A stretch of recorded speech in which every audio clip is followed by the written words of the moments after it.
दोस्तों, हाल ही में एक ऐसी खबर निकल कर आ रही है जिसको सुन भारत के दुश्मनों के पैरों तले जमीन खिसक गई है। और अब एलएसी सीमा पर चीन के तीखे तेवरों का जवाब भारत अब उसी भाषा में दे रहा है। लेकिन भारत की तैयारियों को देखते हुए अब चीन भी पगला गया।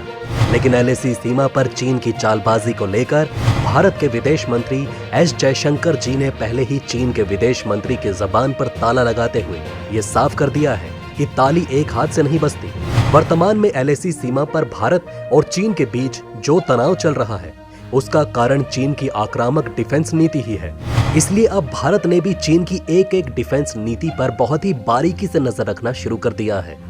और इसी नजर रखने का फायदा ये हुआ कि अपनी तकनीक और अपने हथियार, खासकर वॉर टैंक पर उछलने वाले चीन को भारत एक बहुत बड़ा झटका देने जा रहा है।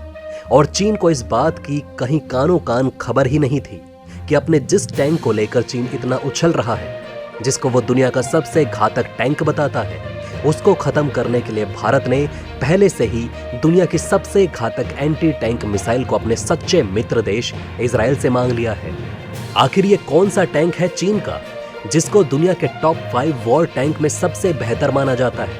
आखिर चीन के इस टैंक को खाक में मिलाने के लिए भारत ने इजराइल से ऐसी कौन सी मिसाइल मांग ली है, जिसके बारे में सुन चीन के साथ पाकिस्तान भी सदमे में चला गया? आखिर क्यों इजराइल की इस मिसाइल को दुनिया की किसी भी टैंक का काल माना जाता है?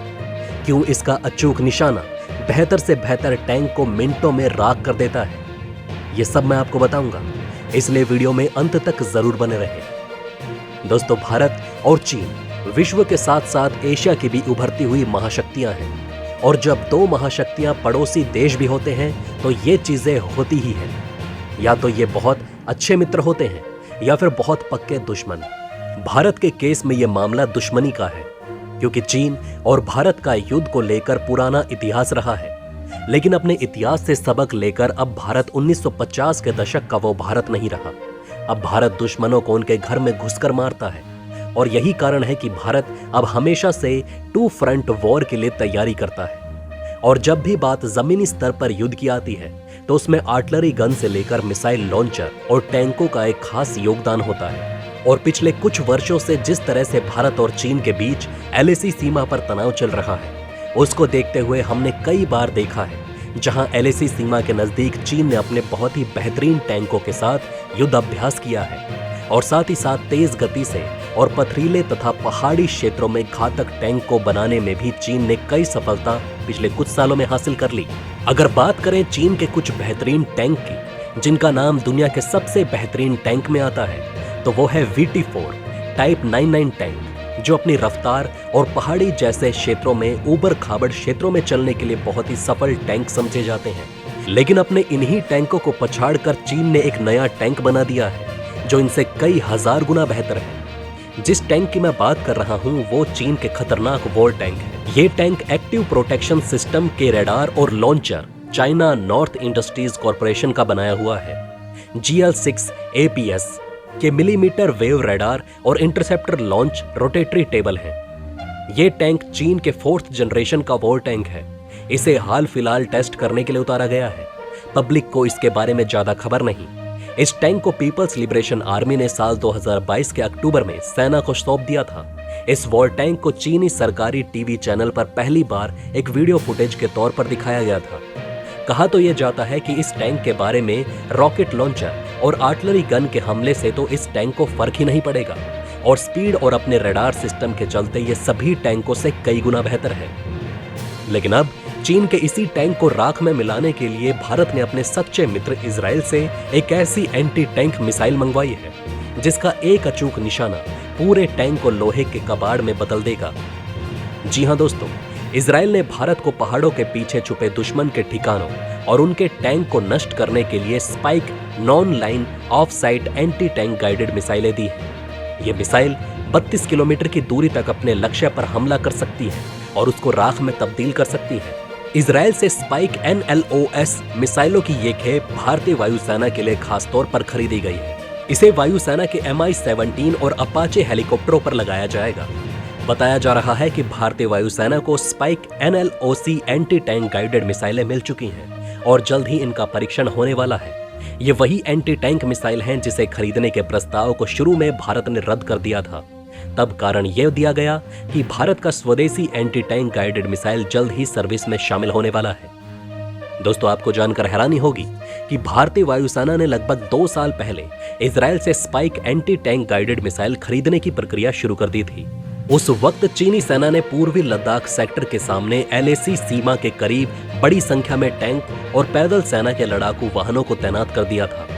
अब जो खबर है सामने निकल कर आ रही है, उसके मुताबिक भारत ने फिलहाल स्पाइक NLOC ATGM को सीमित संख्या में ऑर्डर किया है और भविष्य में मेक इन इंडिया पहल के माध्यम से बड़ी संख्या में मिसाइलें प्राप्त करने पर विचार किया जाएगा।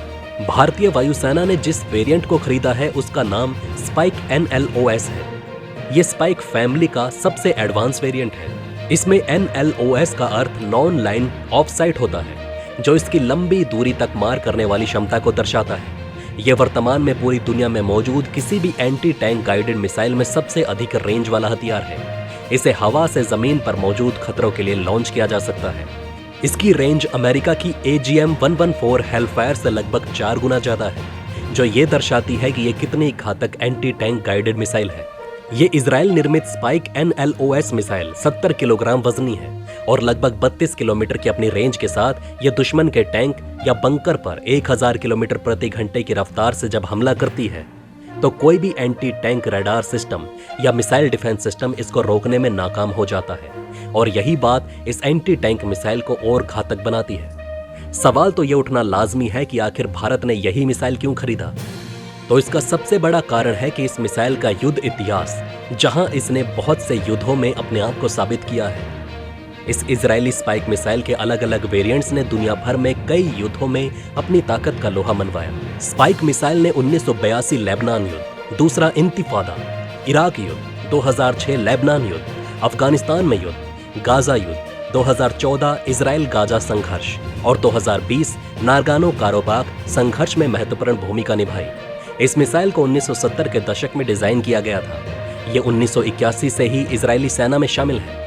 वर्तमान में इस मिसाइल की 4थी जनरेशन का इस्तेमाल किया जा रहा है। इतने सारे युद्ध में अपनी ताकत का लोहा मनवाने के बाद इस मिसाइल को दुनिया की सबसे घातक एंटी टैंक मिसाइल का दर्जा प्राप्त है और यही कारण है कि जब LAC पर चीन के बख्तरबंद वाहन टैंकों की संख्या बढ़ी, तब भारत ने इजराइल से इस एंटी टैंक मिसाइल को मंगवाया। हालांकि भारत ने अभी सीमित संख्या में इस मिसाइल को मंगवाया है। इसके बाद भारत मेक इन इंडिया के तहत भारत और इजराइल की कंपनी मिलकर टेक्नोलॉजी का ट्रांसफर कर और अधिक संख्या में स्पाइक मिसाइल के नए वेरिएंट्स का निर्माण करेगी, जिस तरह भारत और इजराइल ने मिलकर ब्राक 8 मिसाइल बनाई थी।